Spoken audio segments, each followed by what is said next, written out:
It's soundtrack, bitch.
And there it is. There's it is. There's our opening theme. That's how it goes. A little something like that.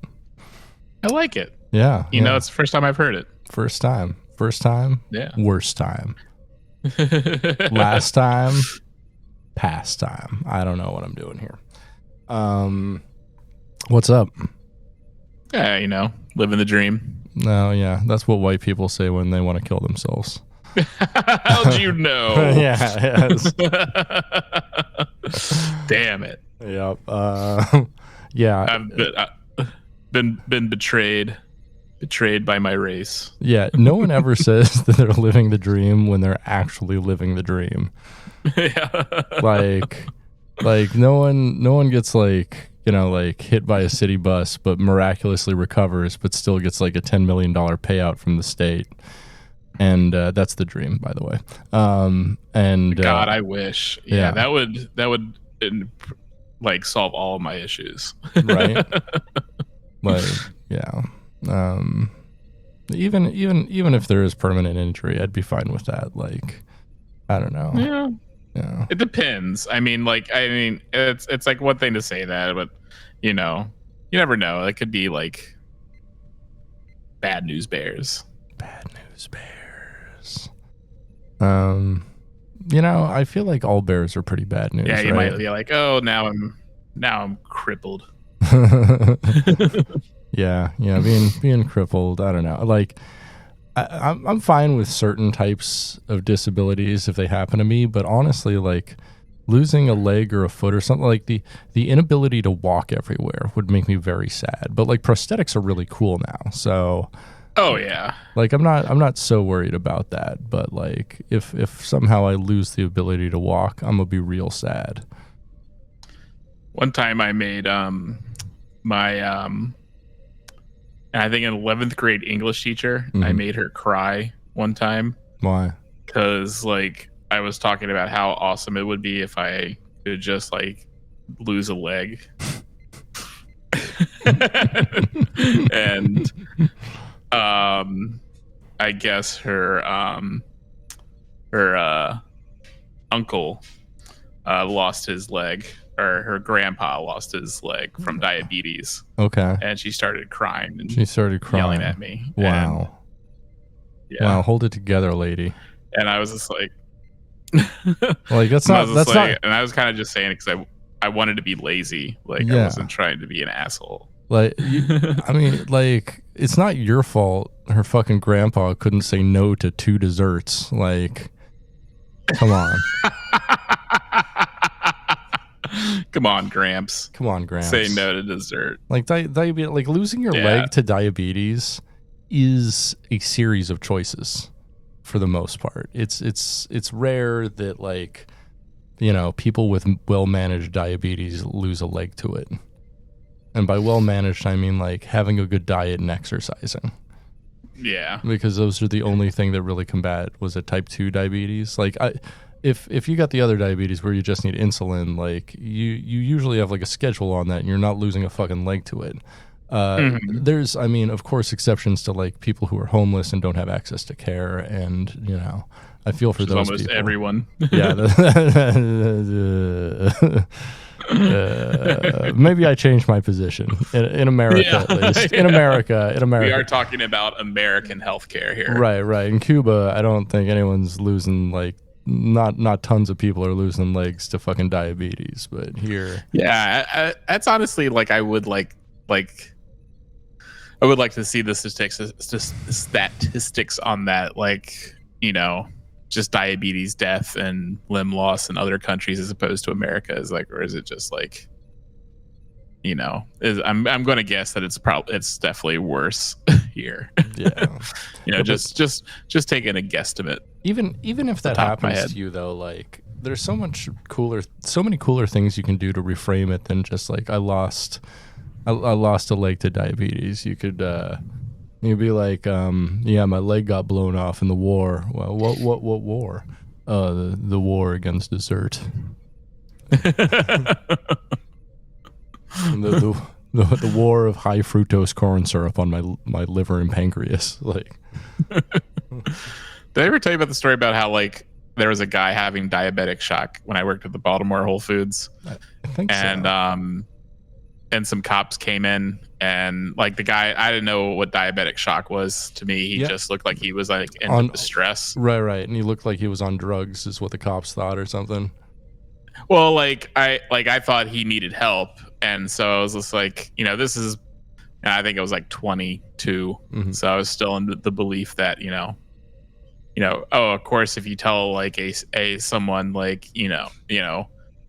like the cop will easily get like some paramedics down or something, and so I happened to see a cop. You thought the cops were helpful. Yes. And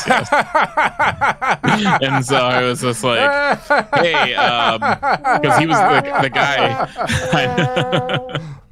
because the guy was laying on the hot bar and like screaming. And I was just like, hey, I think that guy needs help. And I guess they figured out he's in diabetic shock.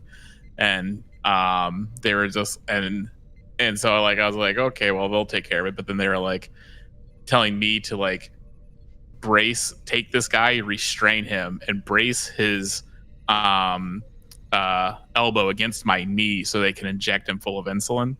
They were telling you to do this? A citizen? They told me to do this. Like they were like there was like 4 cops there, and like they were and they were just like, and I guess like a paramedic came, and they were just like, take his arm, brace his knee. I was just like, I'm not touching him. Like, yeah, like you got a paramedic and cops here, all of whom are like deputized to touch people.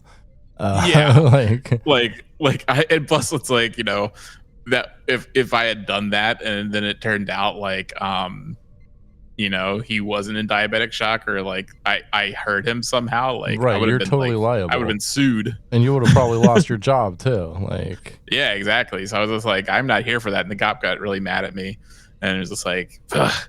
And then it was crazy because after they injected him full of insulin, blood spurt all over the floor. Gross. And the guy instantly, and then like when you get an insulin, like I guess it's instantaneous. Like he instantly became like normal, like, you know, normal. Like he calmed down and he became more coherent and clear-headed. Yeah. And the cops just fucking went and started buying cookies. They just left him on the fucking ground. So like I fucking helped the guy up, and he's just like, oh, I'm so fucking embarrassed. I'm so embarrassed. And I was just like, dude, it's cool. And I gave him a sandwich for free. I was just like, but I had to clean up his blood, and I had to help him off the floor and like give him a sandwich. Wow.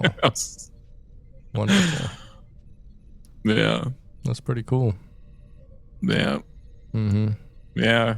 We have Baltimore City Police are pieces of shit. Yeah.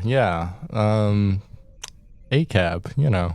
ACAB. Baltimore police officers, small town police officers, Seattle police officers, Rhode Island police officers, where you're at. Rhode Island, yeah, They're definitely. all bastards. They're all bastards, except for maybe do we get an exception for Steve Gutenberg? Oh, in Police Academy?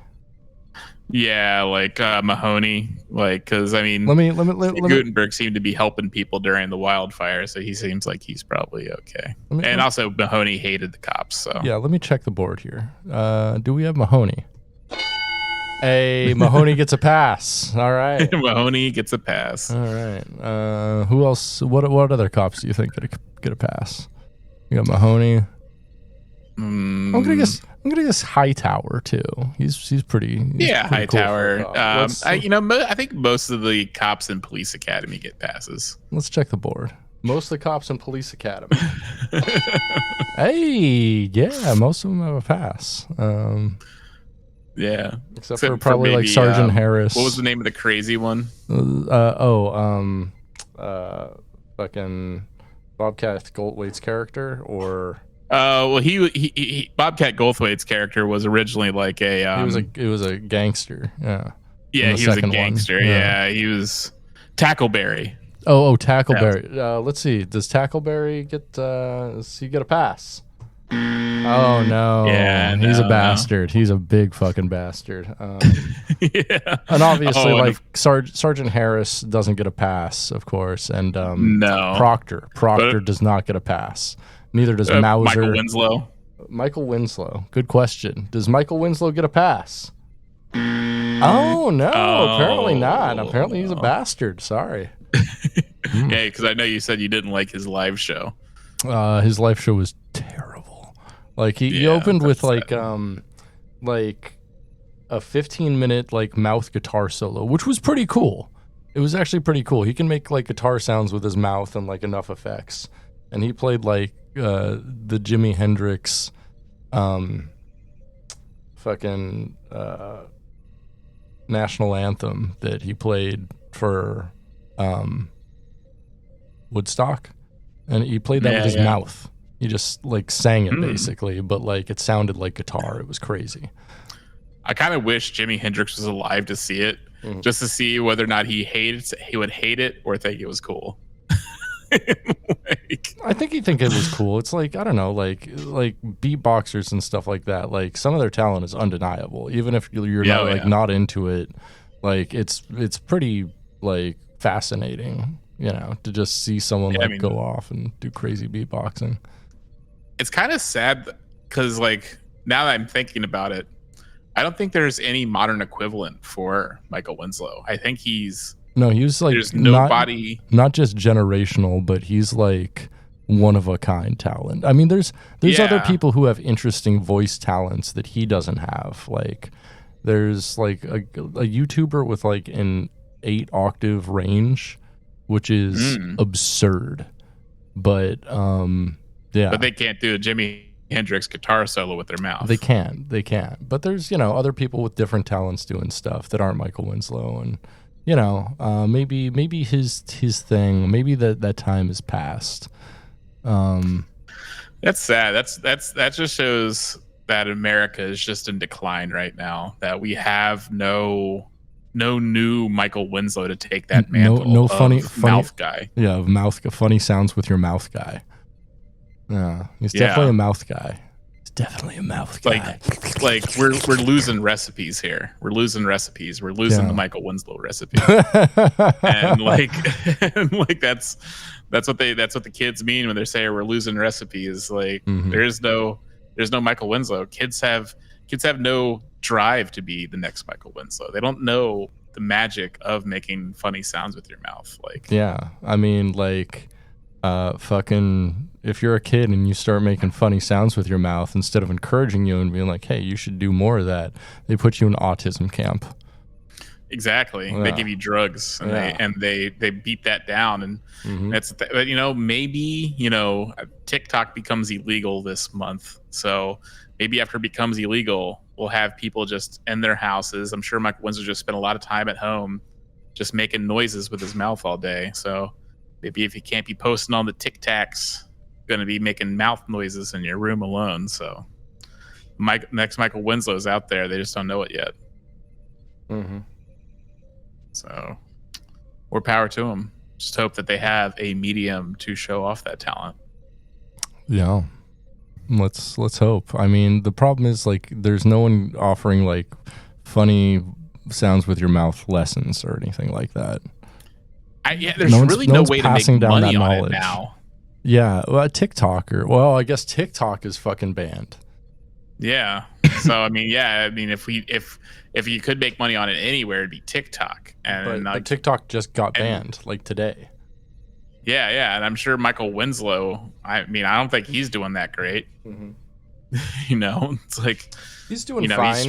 He's like packing like medium-sized comedy rooms. He's doing okay. Yeah, but he just has the noises. He doesn't have any. He doesn't have the comedic talent, as he said. His show is lackluster. No, his actual jokes were fucking garbage. Like he went on a kind of a rant where he like just named. He tried to do like a George Carlin and do like a big memory thing, right? And he just started naming like as a joke a bit. He started off with I went to Kmart the other day, or what I call it, K-fart, and got him. But then he kept on going on and like naming other brands and like other like stores, but like Target, more like Fartget. Yeah, shit like that, and like Best Buy, more like Bad Try, kind of shit like that. Rocks. And, it was he did it for like a full 5 minutes, and like me and my brother went there to see funny guy make noises with his mouth, and we just like looked at each other like, what? Like, what's he doing with this? What's he even attempting? This is not funny at all. Oh my god! It'd be funny if he becomes like an anti-woke guy. Oh, that'd be great. Like that's how he just he just makes to they have resurgence in popularity. Yeah. Yeah, and he just like makes a special called like funny sounds with the mouth are canceled. Yeah. we should be his managers. I think we could ride that gravy train. Like we have to because we have to be like, yeah, you're the only guy doing this. Yeah, the Daily Wire will give him like a 6-episode show like they did for Adam Carolla. And it'll be like him hanging out with cops or something like that. Like, and that's the thing, like, and as opposed to like an Adam Carolla, like Michael Winslow does have actual talent. He does. Like, he does. It's just like not. If cool. you were to become a Daily Wire guy, he would be the only talented person on Daily Wire. We watch Lady Ballers. We know he would be the only talented person. Yeah. On that channel. Like he could clean house. Clean it up. Anyway, did you know we have a Patreon? Oh yeah, that's right. We do. We do have a Patreon. It's over at patreon.com/dumbidiotbs. And it's kind of it's the wheelhouse for all of our podcasts, including this one, the one you're listening to, Soy Trek. We also have the Media Dungeon, our movie review podcast, and then Prison Breakdown, a academic podcast on carceral research. For as little as $2 a month, you can help support us, keep us editorially independent and ad-free, and put a little bit of cash in our pockets. Not really. I spend so much on like merch and stuff. I barely make anything off the Patreon, to be honest. I think you probably take more home every month from the Patreon than I do at this point. Oh my god! But I haven't done the math. I can't be bothered to. Yeah. For $5 a month, though, you're a producer of our show, and we give you a shout out, and we say thank you to people just like what effect are we doing here? I'm gonna do reverb, but I'm gonna do it really fast, so it's gonna be weird. Ready? Here we go. Nathan G., Papa Poison, Awful Star Trek Dramas, Jose Martinez, Gabe Siciliano, Robert Yolito, Asher Pliskin, Ethan Adams, Iggy, Abigail Simpson, Vinny, Gers, H. Ormore, Kyle Simmons, Nick Savard, Shane Sawyer, Anthony Cabrera, Phil McCavity, Danny, Dylan Lance, Jordan Hale, Elizabeth Hearn, Luna Dahlia, Professor David Cranium Sites, Dandy Leone, B. Flig, Teddy, Jody, Shrimp God, Shane Williams, Sam Mayo, Lock Van Isle, Skeptic, Gillian McCrary, SFC Punk, 7 of 9, Star Trek Enjoyer, D. Riker, Former Twink, and our good friends over at the Hate Speech Podcast. Hate Speech Podcast just did an episode on The Undertaker. Oh, hells yeah. Which is pretty good. Check that out. What did Undertaker do? He's like a Republican. He's and he was like. I think I always knew that. Yeah. He was like a real asshole in the locker room too, and a bunch of shit stuff. Yeah, mostly stuff that you don't listen to Kid Rock and then turn out to be a good person. Bingo. Well, I don't know. I used to listen to Kid Rock, and I turned out. Yeah, I guess you're right. I mean, I think wrestling and right wing extremism can pretty much go hand in hand most of the time. I mean, the one Russian wrestler was a Republican politician in Baltimore. Mm-hmm. Remember what was his name? The Russian guy. He was from the 90s. I don't know. Yeah, he's a big Republican. Kane obviously is a big Republican guy. Yep. And of course, like, Linda McMahon, Vince McMahon, all just like funnel money to. Yeah, there's definitely more up in there, like AJ Styles. Definitely. Also, Linda McMahon, possible Department of Education. Oh yeah, that's right. That's so fucking weird. Like, history weaves a fucking strange ass tale, man. Like, I hate seeing the same names in different venues. Like, I don't want to see Linda McMahon's name in politics. I'm fine seeing it in wrestling because, of course, she has a stake in it. But, like, what are you doing with the Department of Education? You helped run a company where men hit each other with steel chairs. Like, she's a big into charter schools, so. Oh God, that's why. Like, she's a charter school supporter, so that's why she's even mentioned at all. So more like farter school, am I right? Got him. You should write that down, send it to Michael Winslow right fucking now. I have a new bit for you. Charter schools, more like farter schools. He's just like, ooh, that's fire. Yo, man, this motherfucker spitting. This motherfucker spitting. I tried looking up seeing if Michael Winslow was on Blue Sky, but I found this other guy who has no post, has a very interesting bio where it was like, if it was cool for Elon Musk's father to kill 3 men invading his home in 1998, what should we all do about Elon invading our homes via Twitter in 2025? That's profound. This guy rocks. But he's no mouth guy. No mouth guy. Anyway, back to the Patreon.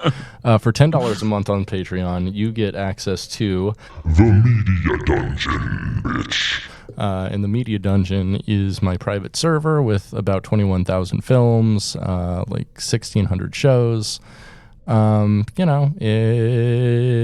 actually more like 1,800 shows, but one of my hard drives went down, and I still need to fix it. Oh no. It's all good. It's all good. But yeah, tons of fucking content, more than any other streaming service.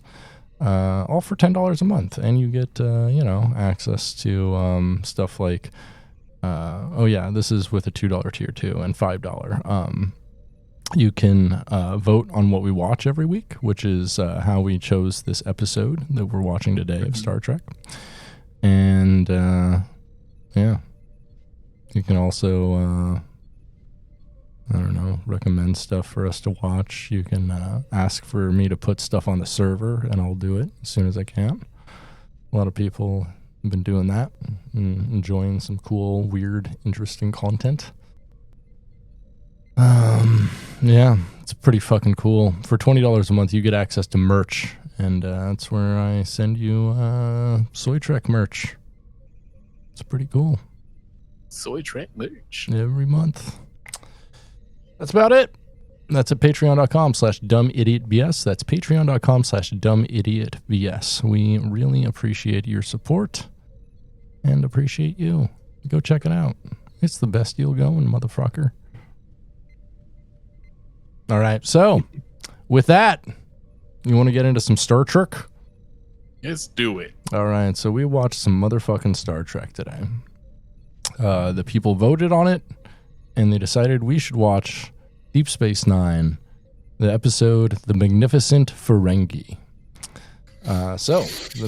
Which rocks because I love Ferengi episodes. I do too, and this is one of the best ones, to be honest. Yeah. It's really fun. It's a little caper, just it's hidden right in the middle of season 6 when the Dominion War is going down. Yep, and we got surprise Iggy Pop. Mm-hmm. Oh, yeah. So, Magnificent Ferengi is Deep Space Nine, Season 6, Episode 10. It first aired on December 17th, 1997. And it is the 132nd episode produced and released in DS9. And the 497th episode of Star Trek released overall. This one was written by Ira Steven Behr and Hans Beimler. We all know who Ira Steven Behr is. Show creator or co-creator of Deep Space Nine and showrunner from seasons 4 onward. He's absolute legend in the scene. He's got like 60 writing credits under his belt. He's just, he's a monster. Unfortunately, he's a Zionist. Aficionado of beard dye. Yes. Unfortunately, he's a Zionist. And that sucks. We also have co-writing the episode Hans Beimler, who is a legendary Star Trek writer, writing 10 episodes of TNG, including The Schizoid Man, The Emissary, Who Watches the Watchers, and Yesterday's Enterprise, and 26 episodes of DS9, including The Sword of Kallus, Trials and Tribulations, Sacrifice of Angels, Prophet and Lace, The Siege of AR-558, and What You Leave Behind. So this guy has written some fucking bangers. This one's directed by Chip Chalmers, who directed 4 episodes of TNG, including Captain's Holiday and Ethics, and 2 episodes of DS9, this one and Take Me Out to the Holosuite, the baseball episode. Hells yeah. Hell yeah. So, let's, you want to get into it?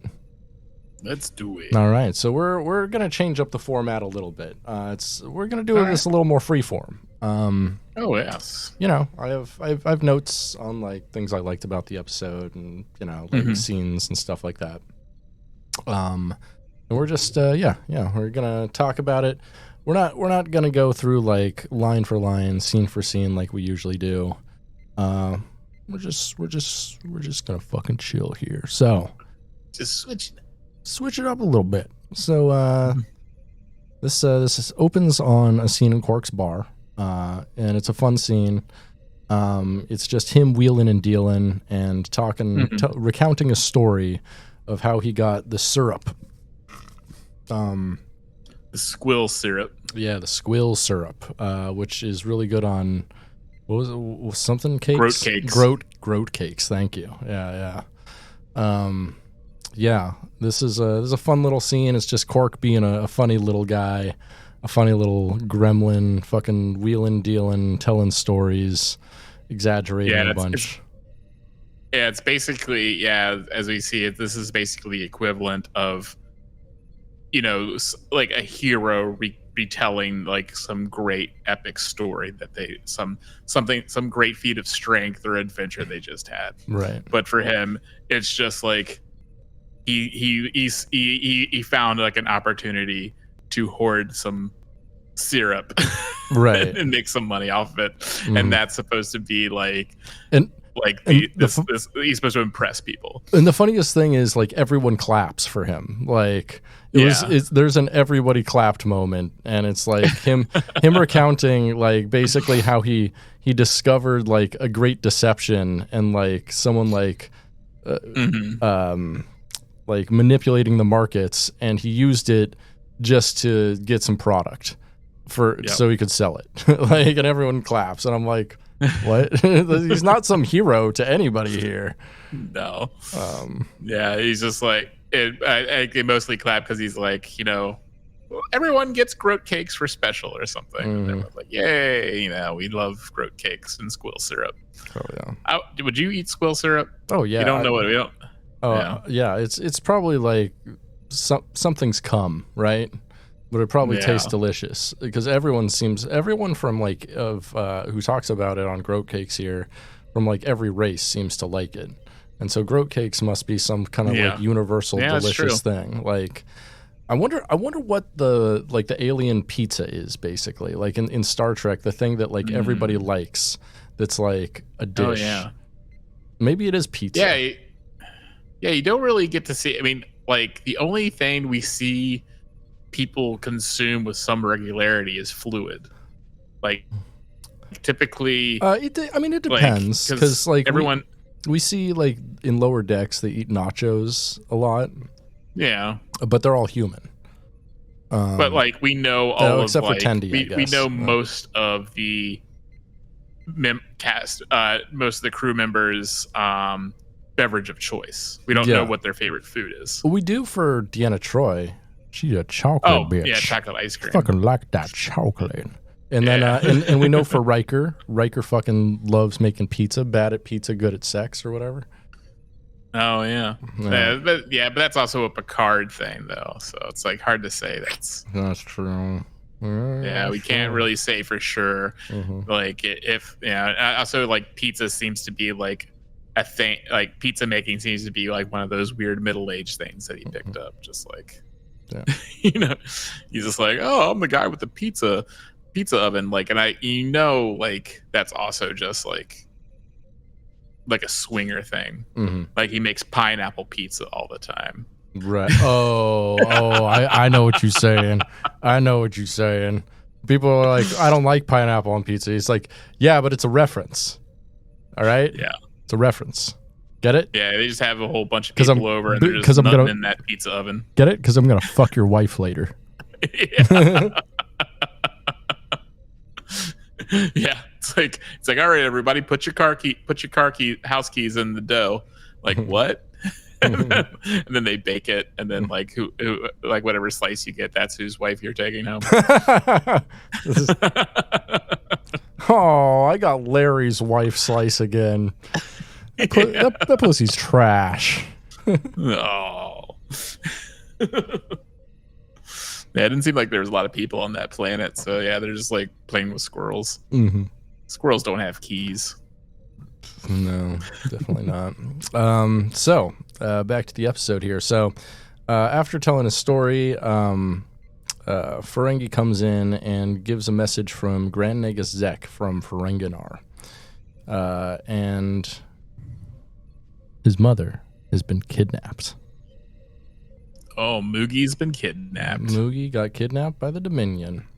But what's crazier is Grand Nagus Zek requests Quark to go and get her from the Dominion. Yeah, which is like, I understand, like, yeah, of course, like, he trusts Quark, like, he's built up this relationship with Quark over the several seasons, but still, it's just like, come on, like, I feel most Ferengi, they would just like hire guys to do it for them. Yeah, they definitely would. It doesn't make any sense to me, but it's a great impetus for an episode, so I'll take it, Yeah, I mean, there's lots of things in this episode where it's just like they trust Quark a little too much.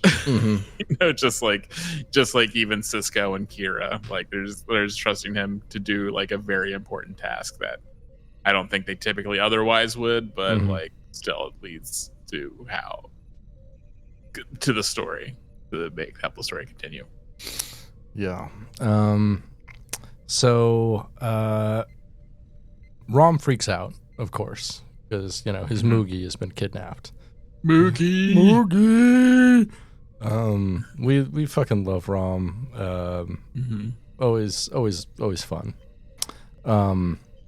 So Grand Negazek has offered Quark 50 bars of gold pressed latinum to get Moogie back, and he then reveals to Rom exactly what's going on with Moogie and Zek, and they're a couple, and she's been like running things from behind the scenes, and this freaks Rom out because I don't know, he's fragile. He's a sensitive boy.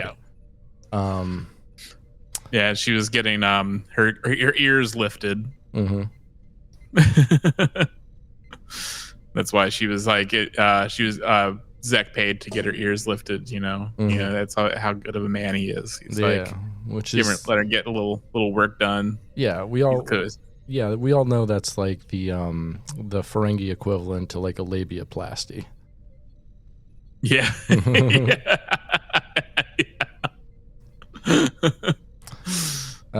He's gonna be licking on them lobes. So Rom suggests that they hire some mercenaries to go get Moogie, which is a great idea. However, Rom's like, no, we're going to use just Ferengis, which is an interesting idea. Very interesting idea.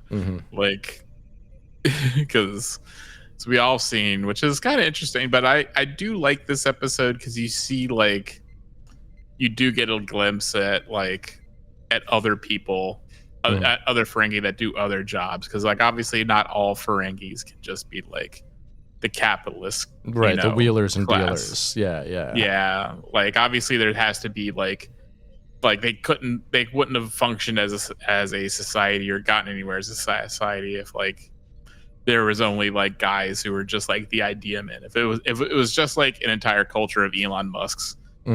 Like it would have like been destroyed a long time ago. Oh yes, they would have. Well, yeah, because like they would have never made anything. They never would have made anything. They would just be trying to buy each other's companies that don't do anything because no one does anything. So Quark is like, I'm putting together a motherfucking team. So first off, they go to Nog, and Nog's like, nope, not into it. And then they're like, how about if we make you the strategic operations officer, like Worf? And he's like, yeah, okay, I can do that. So he joins them. Next, they go to Lek, who's an eliminator, which is like the Ferengi hitman, I guess. Yeah. And he's like this. And this is like one of the most believable classes of Ferengi that exist outside of the Musks. Like obviously, like there's going to be like guys who like pride themselves on assassinations because, I'm sure like corporate takeovers are pretty common, right, and within Ferenginar, and so of course like people who are trying to earn latinum will find like a need, fill that need, like be assassins or like or something like that. Like those kinds of Ferengis would have to exist. Indeed. So next they go to pick up Gala, who's a cousin of theirs, and he was a Ninja Turtle. He was he? He was one of the Ninja Turtles, that guy? Yeah. Oh, that's cool. That's cool to know. I think he was Michelangelo. That rocks. In like the movies or? Yeah. Oh yeah. Or the voice. Let me double check on that. Yeah. This guy's like a weapon stealer though, and he blames like being imprisoned on Quark. But then. Yeah, he was in a previous episode where Quark kind of just like had a change of had a crisis of conscience and was just like, I can't deal weapons. And yeah, come on, can you not really? You don't care. So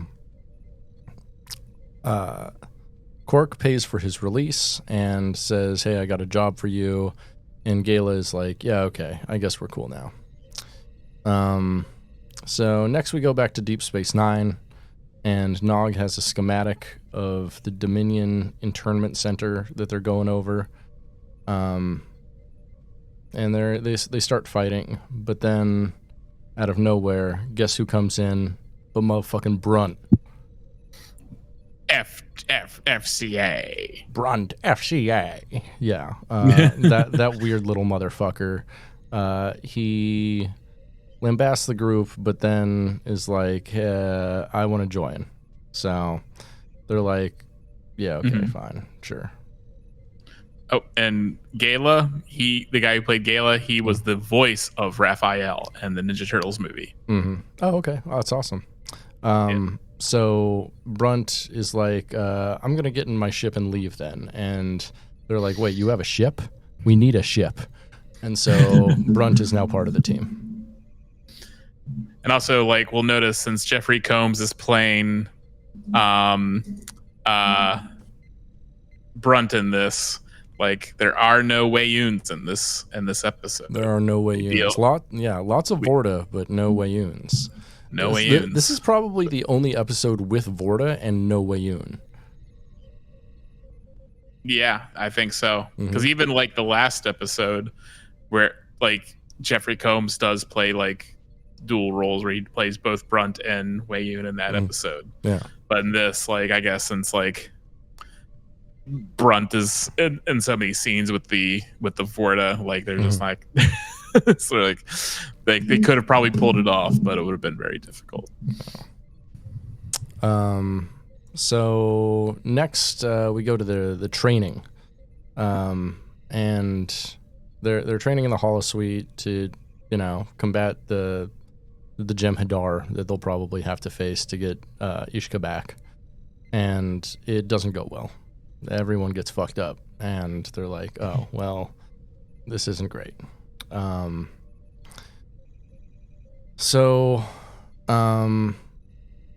Quark thanks Sisko and Kira for talking to Starfleet on his behalf and giving them a prisoner to exchange. And this prisoner is none other than Kevon, who's a Vorta captured by Sisko several months earlier in, was that in Rocks and Shoals? Yep. Yeah. Okay. I think, we reviewed that episode, Rocks and Shoals. So this is, like a sequel to that, basically. Yeah, that was a good episode, too. And I do love his performance in this, because he is so bitchy. Like, he's such a queen. He's such a queen. But he kind of was earlier, too. Like, this is definitely like the cuntiest Vorta, I'd say. Yeah, absolutely the cuntiest Vorta. Like he's definitely not the coolest. No, we're gonna meet the coolest Vorta in the same episode. But he's definitely the bitchiest. Yeah. So they got a prisoner now to exchange. So they're taking off. So shuttle arrives at Empok Nor, and Nog confirms the station being empty. And the Empok Nor is where the prisoner exchange is supposed to take place. He tells the others to set up base camp in the station's infirmary. Everyone starts to complain, but then they start to focus their anger on Kevon. Yeah. And he's just being a bitch, and it's pretty fun. He clearly is. He's so exhausted, and plus, like, he brings up, it's just like they're all going on a death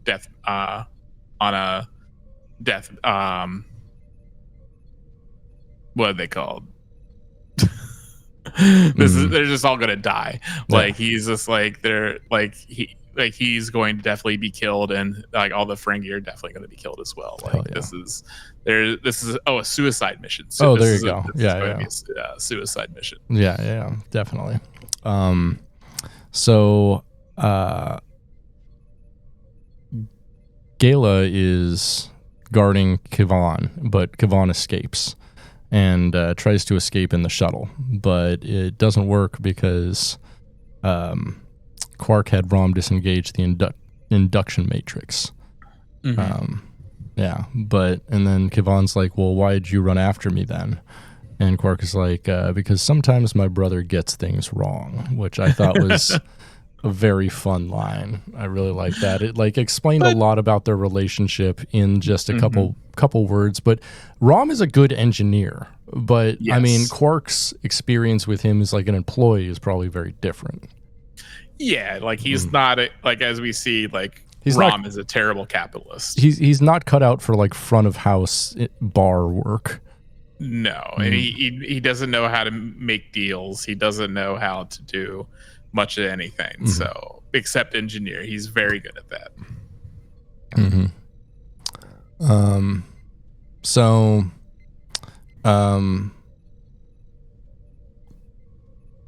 Next we have the prisoner exchange. So all the Ferengi step out, and they see Ishka guarded by a Vorta named Yelgrun, and this guy's played by none other than Iggy Pop.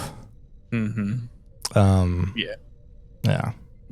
Apparently, Iggy Pop was like a big want of Ira Steven Behr, because I guess Ira Steven Behr is such a huge fan of him and wanted him to be in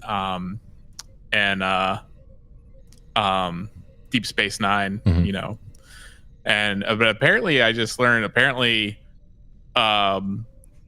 Pop had actually like dislocated his shoulder right before this. So I guess like in this episode you see him holding his like arm a lot, and it's because he had dislocated his arm at a concert right before filming. Wild. So like I guess he was in a lot of pain. he's a legend for his live performances, from what I understand. He's also a legend for statutory rape. So there's that. Oh no! Yeah, he's a statutory rapist. I mean, lots of legends are, unfortunately. Like I believe he's a statutory rapist for the same girl that David Bowie's a statutory rapist for. Oh no! Yeah. And see, why couldn't it be like that one movie,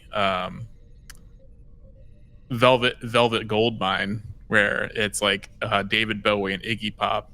Imagine if David Bowie and Iggy Pop were just like lovers. Why couldn't they just done that? Yeah, they could have had sex with each other. I mean, like we all know, like David Bowie like had sex with everyone in the industry in like the 1970s. Yeah, and 80s, and 90s, and 80s, and 2000s. Yeah, but so Yelgrun has some negotiations with them, and he threatens to have first, like, Quark gives demands. He's like, I want you to take all of the Jem'Hadar off the station and make them put their ship to warp 9, and then we'll do the prisoner exchange. And Yelgrun is like, but that'll leave me like stranded here. And they're like, yeah, for a few days, but you'll be fine. And then it's like their escape plan, so they can get away clean and know they're not being followed. So Iggy Pop, Yelgrun, is like, well, why don't I just like kill all your men and take my Vorta back? And he's like, well, because we'll kill Kevon. And Iggy Pop is like, well, I mean, his fate's already been sealed. He's already a dead man. And they're like, well, you probably want to know what fucking secrets he gave away first. And Iggy Pop is impressed by this, and he's like, your kind is known for their ways of cunning. And he's like, what do you mean my kind? And Iggy Pop has said, oh, And he's like, you said wow. I know those flaps you guys wear on the back of your head hide your horns.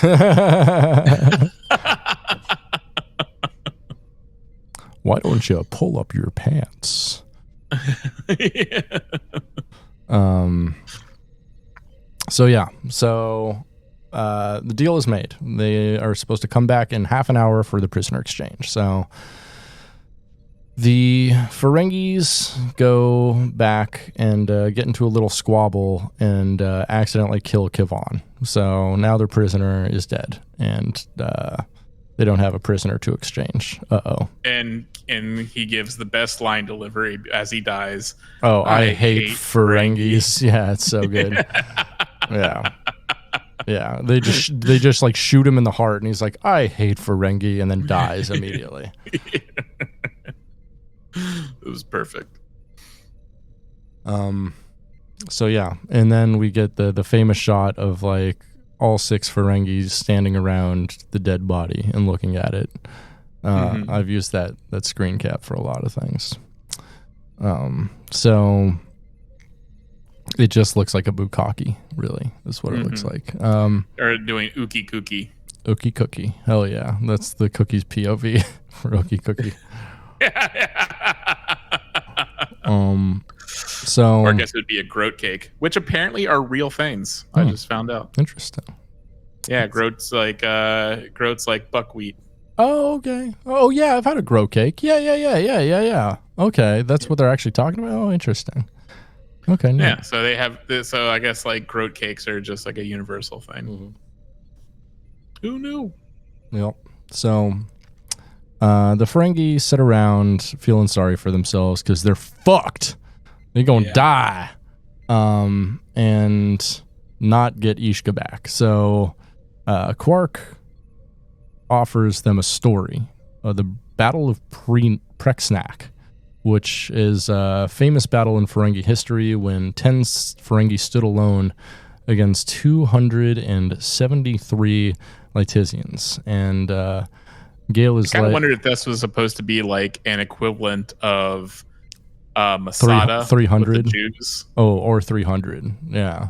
Or 300, yeah. But I was thinking like or it was the like Alamo, because like the Alamo like also. The Alamo, yeah. No. But I was like in Masada they held off like some Romans and for a long time. But yeah, but I do love like he's when he gives that story that this uplifting story like what it could be like them. They're like, well, they all died. Yeah, Gale is like, oh, didn't they all die? And he's like, yes, but it proves that Ferengi are as tough as anyone. I'm like, that's not what it proves. Only if they never got rid of their laser whips. Can you imagine if they still had their laser whips? Oh, that'd be so sick. It'd be so. They should have let Lek use a laser whip. That would have been so cool. Yeah, especially against Iggy Pop. Iggy Pop gets fucked up by a laser whip. Oh man. Just like fucking him up all crazy. And that only if. So, next it's revealed that Quark lied to basically the entire team about how many bars of latinum they were receiving and splitting between themselves. And he agrees to pay everyone their fair share of the 50 bars of latinum, not 20, as he told them. Next, we have Nog examining Keevan's body, and he figures out using neural transmitters, they can make him, neural stimulators.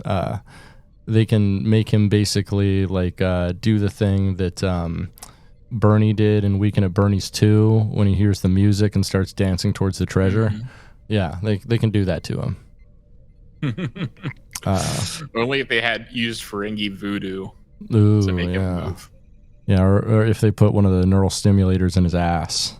Yeah. Iggy Pop's like, what's with the Caribbean music? and Keevan's like wearing like sunglasses and doing that like head bob thing that Bernie did. Yeah, or they're like, you should know a thing or two about Caribbean music, Iggy Pop. Your smash hit Lust for Life has been the theme for Carnival cruises for the last 25 years. Oh, really? Yeah, it's been that for a long time.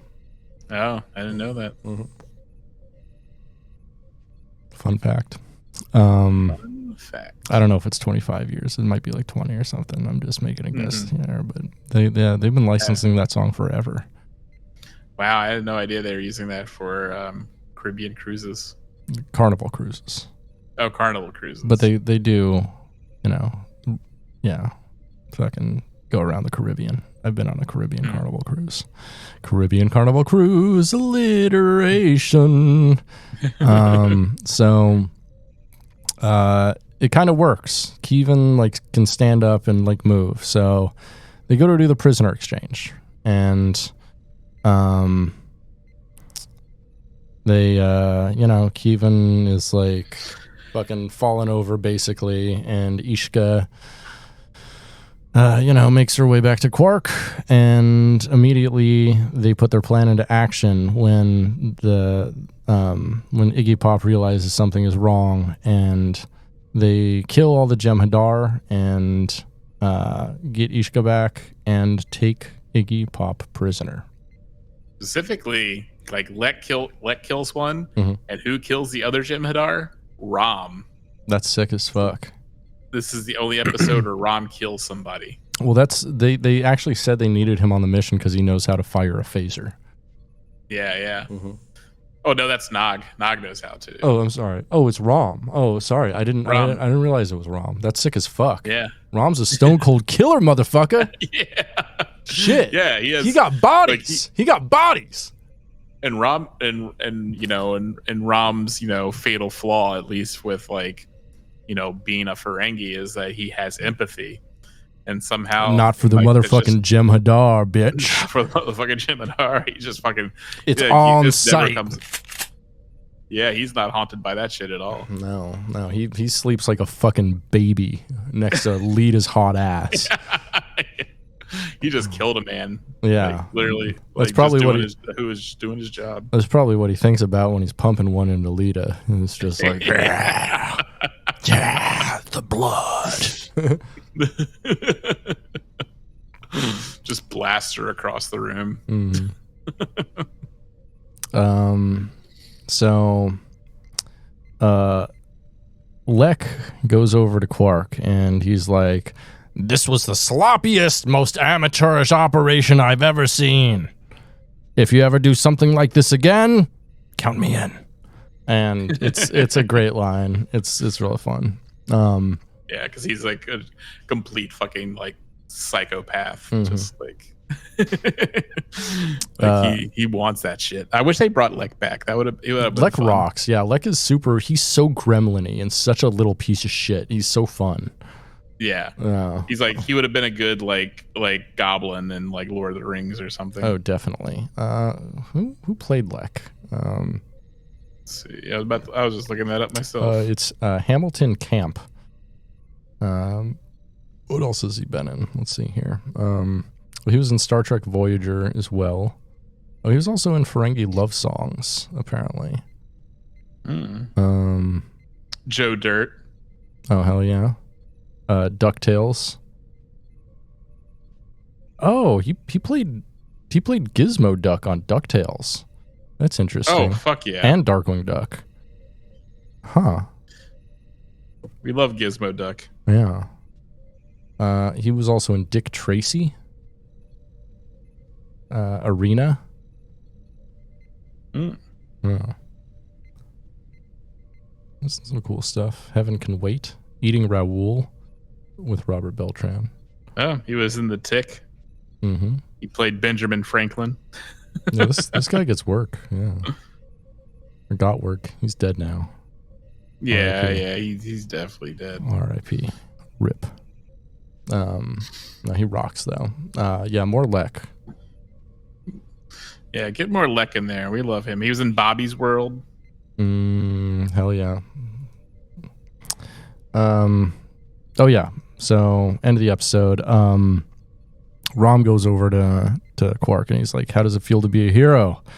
And Quark says, "Why don't you ask yourself that?" And it's pretty cool.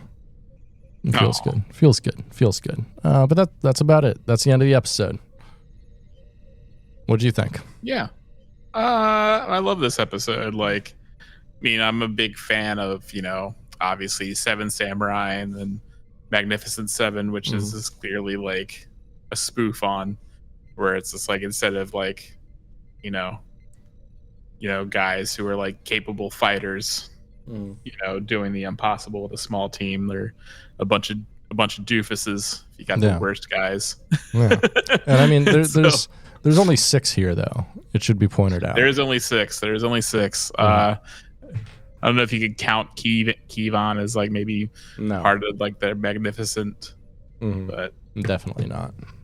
Yeah, he was more of their enemy. He's more there, but yeah, I wish they had a 7th one. They could have brought back the trans Ferengi. Tell or tall. Pell. There you go. Pell. Yeah, like that Quark almost slept with. Yeah, Quark is having have slept with. Probably slept with. Yeah, Quark was about to hit it. But like Pell would have would have rounded out a bit. Pell could have been the master of disguise. Yeah, in the turtle costume. Yeah, I just wish they did like utilize more of their skills a bit more. Because I mean, obviously, like, Nog is there for strategy, Rom is there for engineering, like Lek there for his like, he's the only trained fighter. Quark, the negotiator. Gala, the fuck up. he's a wild card, I guess. Hell yeah. Yeah. So you just use some more, and Brunt really didn't do much. Like Brunt just had the ship. Yeah, Brunt had a ship. That's important. That's important to the story, and that's the reason they let him on the team. So yeah, it tracks. They were using him just like a good Ferengi does. Yeah, I think if they had more time, I think it would have been fun. Like, they brought Brunt along, and then Brunt they could have had Brunt like maybe like try and betray them or something. That would have like been fun. I could see Brunt doing that. Yeah. Overall, very fun episode. I like this one a lot. It's a fun like season 6 episode that doesn't have anything to do with the Dominion War really. No. Yeah, one of the few, and it's really fun. I think it's funny, like Sisko trusted Quark to handle the hostage negotiations. Yeah, right. And he's just like, I know you're like a fucking weird little gremlin who lives on my ship and is like security's largest problem. Yeah. However, here's a fucking a prisoner of war. Just do whatever you need to, like, and then they kill him. Then they execute him. They just fucking execute the prisoner of war. Like, whoa. A man who literally does not do any. I mean, I guess he does do his selfless acts every once in a while, but he doesn't volunteer for selfless acts. No, it's only if there's profit in it, or if like there's like I mean, that's not true. Like most like Quark Center episodes, he's just like, look at what an evil little gremlin I am, ha ha ha ha, and then like he does like a great selfless act by the end, and then he's like, well, back to being an evil gremlin. And I'm like, all right. But I mean, like when he does the selfless act, it's usually when like he doesn't look out to do them. He doesn't try to do good things. And so him like volunteering to do a very dangerous mission, would seem incredibly suspect. Yeah, definitely. Yeah, I give this one a solid, I don't know, 8 out of 10. I really like this episode. It's fun.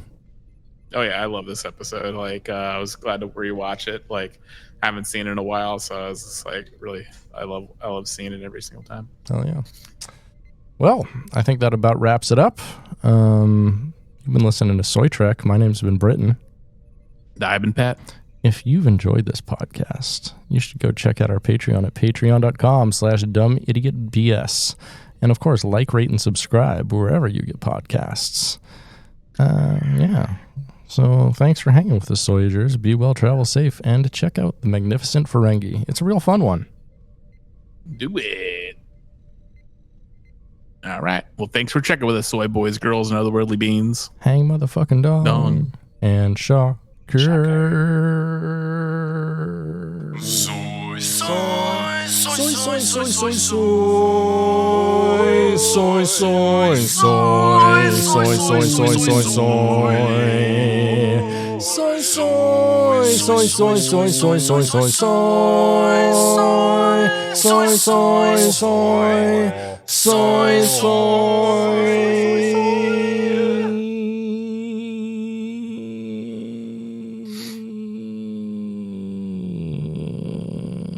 You talk like a fag, and your shit's all retarded.